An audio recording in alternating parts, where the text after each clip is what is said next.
welcome to Convo Fango. Today we are joined by co-writers, co-directors, co-stars of Wild Bitch. That's right, we've got the multi-hyphenates Rebekka Johnson and Kate Nash. Woo! Hi. Oh, thanks.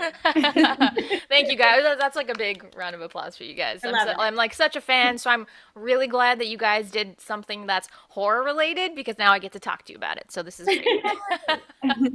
Cool. So this is my official request. Please do more horror stuff so I can interview you more often. Thank you. We're working on it. We already have some ideas. So we're kicking it off with Wild Bitch for your first, like slew of horror interviews. Tell us what Wild Bitch is all about. Well, Wild Bitch is about a unlikely duo that goes on a trek in the woods after the mousy housewife has an encounter with a wild coyote, and they end up becoming forever bonded with each other and the beast. I love that. Somebody's in practicing. That was clean. I like that. I'm also like snickering at it because like hearing it described that way after having watched it, that's a very funny synopsis. It's funny because there's so much that happens, like so many turns in the movie, that when we first started to talk about the movie, we were like, oh shit, we can't say so much because it gives it all away. So it's like, how do we just get the beginning and like a real general thing at the end? That's hard to do in a short format because it's like everything is condensed, right? So you've got like, all right, in the first 3 minutes, we can't give all this away because we got to save that for like the second 3 minute span. Like it's like these little chunks, but the pacing is just really, really fun. It's darkly comedic. There's like really fun gore in here. It's saying a lot. We've got extreme environmentalism, like to the maximum extreme environmentalism, toxic masculinity, that we address in some really great ways. And we shake that up with a good helping of gore for this really fun little cocktail. It's a good, like really fun, what is it, like 12 minutes or something like that? But yeah, it's 12 minutes. Some people say that you want them to last forever. Yeah, one review said it was 12 minutes, but they wanted it to last forever. And we have gotten that tattooed on our back. Amazing. This is one where it's like really though, you could watch it because I'm like I would watch these two go on all kinds of adventures, This could be like a whole series of their adventures that they embark upon. Just saying. I'm trying to read your faces for spoilers. I'm like, is that in the works yet? I can't tell. Yeah, we would love to turn this into a dark comedy series or a feature. So we kind of have ideas for both. Yeah. And so we're definitely gonna continue like developing, pieces for Barb and Melanie. And yeah, so we have this like series idea, and then that would, just entail us getting a production company and pitching and all that stuff. And so in the meanwhile, we might just write a feature because that's something we can physically write, and then see what we can get out of it. Yeah. Yes, I would be very excited for that. So I hope you guys do continue on this journey because it's really fun. Thanks. So how did this like come to be? Like, what was the inception of this weird, amazing, fun little project? So basically, Rebekka and I met on Glow and just became really close friends and loved working together and loved working on such a fun show where we got to be weirdos, I think, and like all these women got to do these crazy things. We got to do all these like weird fun things in Glow that you don't often get to do on set. And so when we got cancelled during the pandemic, season 4 sadly. I'll never be over that, by the way. I needed that next season. No, we'll never be over it. Yeah. But we just made a pact in our devastation that we're gonna make a short film. We have to make something. Like, yeah, we're gonna make it. Like, we don't know.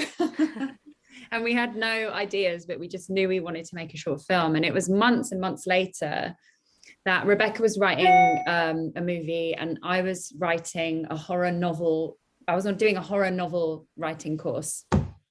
And so I was writing a horror novel, which I'm still writing. And I, as part of my homework, this is bizarre, but I was listening to like these soundtracks, from famous horror films, and I had the Shining soundtrack on. And I had all these tabs pulled up. And you know when something just starts playing and you're like, oh God, which tab is this from? And I had the Shining soundtrack on, which is really a creepy soundtrack. Mm-hmm. And I found this video and I'm like, what is this video? And it was this story of a woman who was getting interviewed by a local news station because she woke up and there was a coyote in her bedroom. And it was like a real news piece from Oklahoma in 2018. Very simple. Coyote in her bedroom.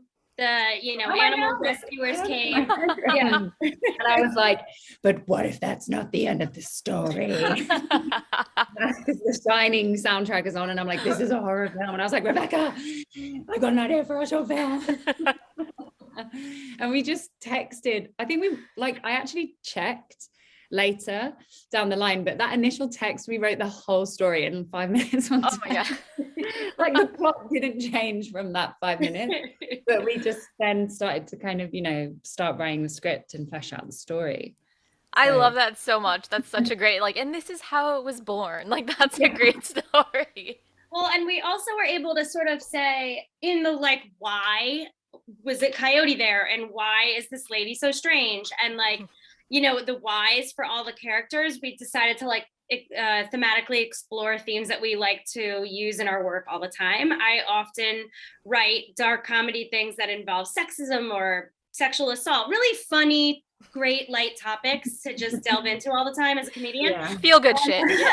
Kate also writes feminist themed, pop music and songs about the environment. And so we were able to sort of take our joint interests and use those themes through this kind of fantastical story. And then also get to play really weird women, which was so fun. Both of us getting to play these, strange looking ladies. It was great. And,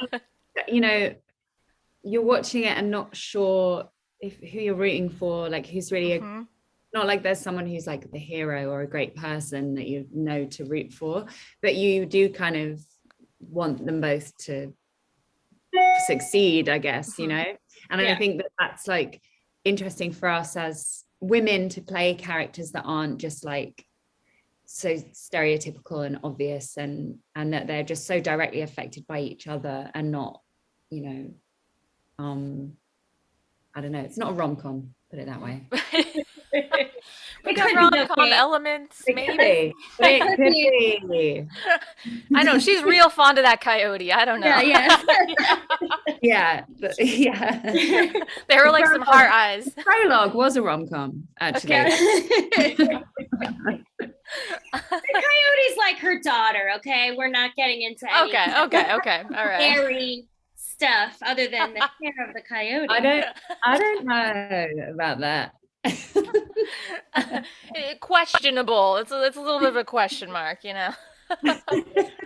I love that you guys specifically described it as weirdos, getting to play weirdos, because to me, I was that was the best part, because I'm you're both just so fucking weird, but in the best way. You guys are playing such specific characters, and I know you guys are comedy actors and you're used to this, but is it ever hard to be playing opposite your friend also? That's another layer to it. Opposite your friend who's just going off the rails, being so fucking weird, and in this getup, is that hard to do sometimes, where you just break character because you're I can't, this is too much happening? I don't remember if we broke character on set. It was hard for me, Rebekka, because you're a comedian, and you were very fine with there's the moment where I'm doing the news piece and Rebekka's reaching up really hard, and the moment where I'm interviewing her, because I'm okay.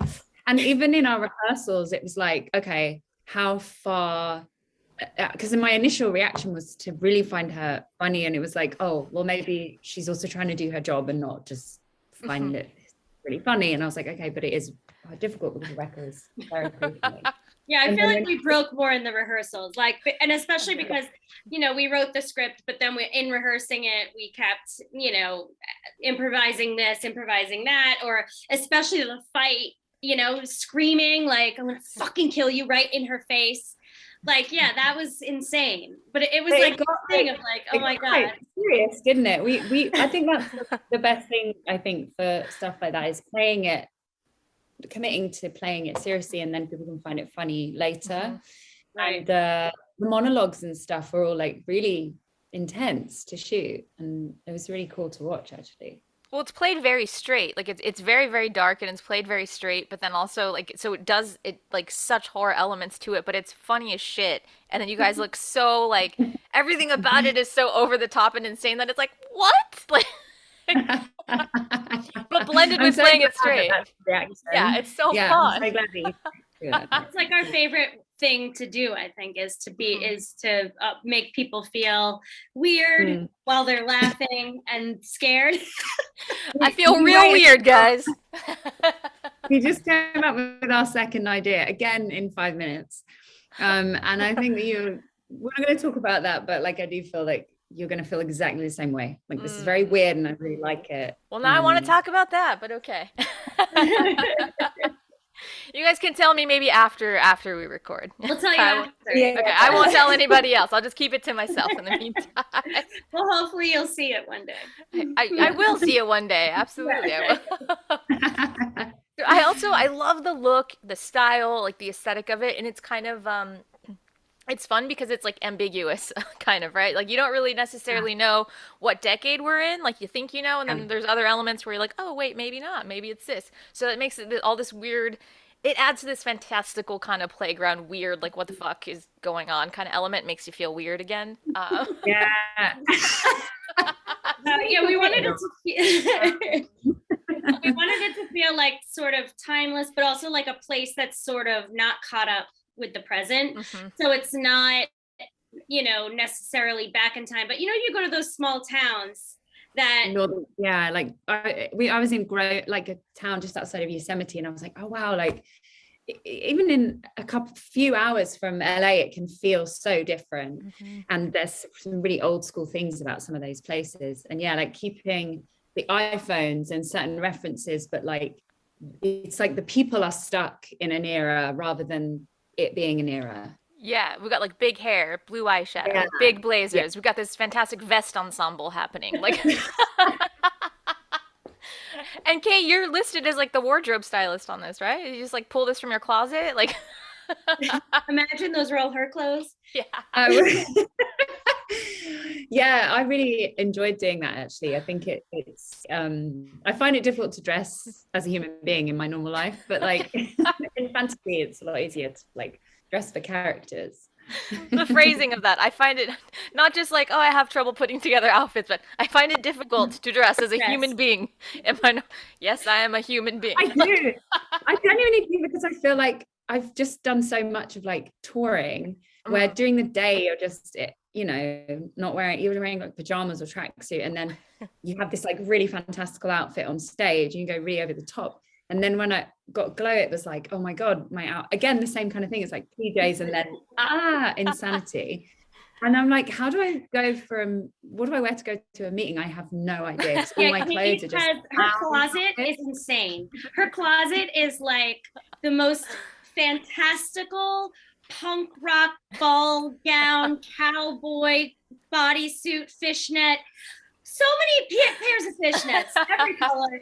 Like the first time I went to her house. Oh, there it is. Like, it's insane. Yeah, sometimes I'll have coffee with Kate and she's wearing a tiara, just like normal. I love it. She's like, what do I wear to a meeting? I go to a grocery store, and I'm like, the shit that you wear on stage, 100%. I would be like, I have to go get some coffee at the store, and that's what I would wear just once a week or something as a treat to myself. Also, the second part of this interview is I'm coming over and we're going to do like a fashion montage where we're just trying on all the clothes in Kate's closet. Right. Yeah. Let's do that. Yeah. Here for it. I think that'd be loads of fun. You could wear one of my 10 pairs of Birkenstocks if you want. Perfect. with the vest from the movie, please. Thank you. Yeah, with that outfit. Styling. Yeah. Amazing. Talk to me about running in kitten heels. How's that? Is that? Oh yeah, challenging. You actually made it look pretty easy though. Right. I feel like I'm pleased with my like twisted ankle and all of that. I'm like, that looks good. Yeah. You didn't hurt yourself for real at all during filming that, no? Well, I have a lot of training as a wrestler, so there you go. You know. Although it was funny because we did prepare for our stunts with our incredible stunt Coordinator. stuntineer. I was going to say, oh my God, Stuntineer. A stuntineer. Stuntineer, I believe, is the official term. Yes. I just remember the longest day of work and then a rehearsal afterwards. And now I'm like, stuntineer. Stuntineer from Glow.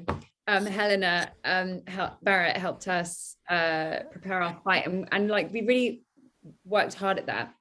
And then on the day, you know, when we had to pull away the mats and we're just like throwing ourselves in the woods on the floor of like, and at one point someone was like, oh, do you want to take your mic pack off? I was like, no, it's fine, because I couldn't really feel anything. And then the next day I had the biggest bruise and I was like, oh man, yeah. I was just like, yeah, we were both covered in bruises after that fight. You guys stunted hard. We stunted hard, yeah. We also had we saved a lot of, like, in our minds, in the prep work, we saved a lot of production time for the fight. But then, of course, everything takes longer than you expect. And so we ended up basically hitting the fight right at golden hour, and the light was going to change. So we were like, all right, now we have 10 minutes to get the fight from all angles. And we were like, the whole thing was, we were like, we need to give ourselves a lot of times to get that fight, because, you know, it's a stunt. And instead, we're just like, oh, yeah, slam. And it's like, how does it look? You know, it's a good thing you guys are used to like doing stunt fighting then, because I feel like that probably would have been harder than if if this was like your first stunt fight that you're doing, you know? Oh my God, yeah. The wrestling training is amazing for that. I feel like I always want to put stunts and things. oh, yeah. Please do, because I think that's so cool. Like if I just had that in my repertoire, I would just use it for like everything. I'm like, I'm in a Zoom meeting, but watch me do this flip like onto into my seat, just because I can and I gotta use it. Like, come on. Good. Yeah, that's good. I'll do that to start every audition. Flip into my chair. Amazing. They're like, you know what? Hired. I don't need to see anything else. You got the role. It's you, obviously. That's so cool. Is there anything else you guys want to share with us before we head out? Well, Kate has an album. Kate has an album that's going to be coming out, so people should look out for it at some point. Do we have a date yet? Do we have a name, a date? We don't have a date yet. No, nothing's been announced yet. But I've been working on a record in the pandemic, so now I'm just kind of working on the boring, stressful part of how to put out a record now. But I'm going on tour in May, so I'll be playing some songs live in the UK and in Europe. And Rebekka's going to come. Yay! Yes! Are you doing a US tour at all? Are you going to add some LA dates for us? At the moment, it's just so like, I know it's such a nightmare touring right now post-COVID, you know, everything's in a bit of a mess, but like I'll be doing, hopefully. Okay. I have to learn how to play all the other instruments so that she has a band here. But yes, you do. You do.